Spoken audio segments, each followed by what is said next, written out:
As much as a person more advances in spirituality, his thought influences the world more. Yes, but it's also hidden from the world. Of course, everyone who goes up through the ladder from our world to the world of infinity through 125 levels, so the more a person is in equivalence with the upper force, with godliness, bestowal, and love, he influences the world more. He is more essential and more positive to the world, of course, on the one hand. On the other hand, who feels that? Who notices that? It's like, who notices the actions of the Creator in the world? Who notices the actions of the great Kabbalists who were once with their bodies in this world, and today they're only in their souls? So, if we will open our eyes and we will see the spiritual world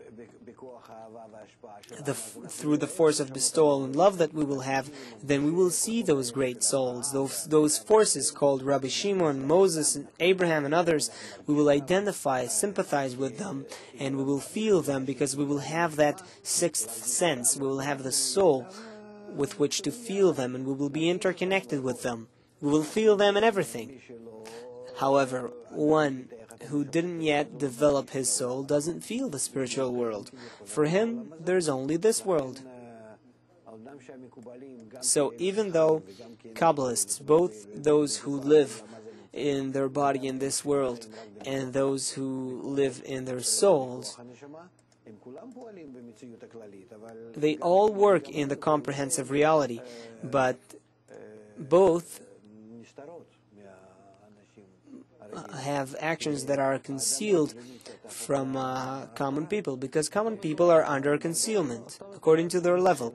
Let's take a Kabbalist such as Moses. He now operates in reality. There's no absence in spirituality. Of course, they all work. What is he doing? What is Moses doing?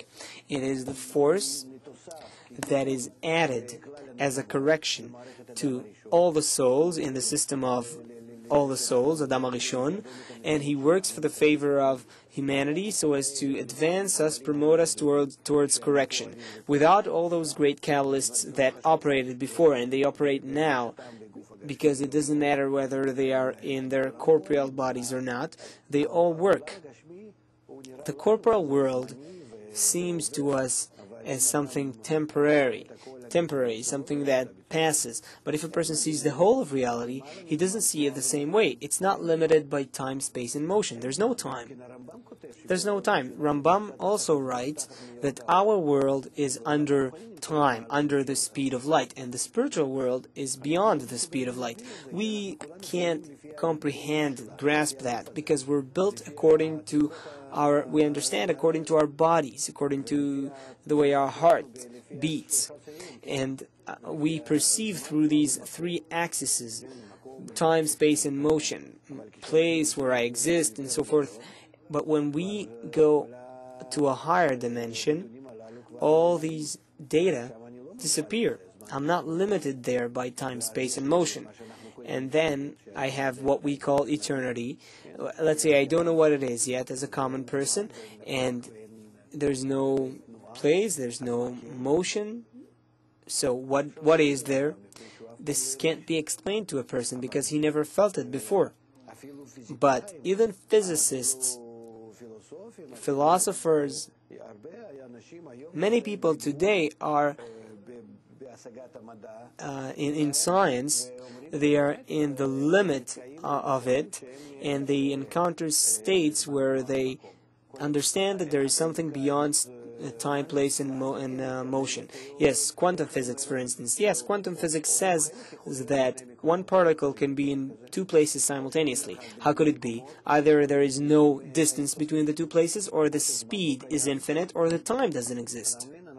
You understand? We are approaching towards the boundary of this world, but beyond this boundary we cannot research more, besides through the soul, because the limit of this world is egoistic, because it is all perceived by absorbing within ourselves, and the spiritual world is opposite. It is perceived by exiting yourself. This is why you're not limited. And the whole wisdom of Kabbalah is talking about how to exit yourself and feel the reality that's outside yourself. Not only what enters your ears and eyes and so forth, but what is really outside of you in general.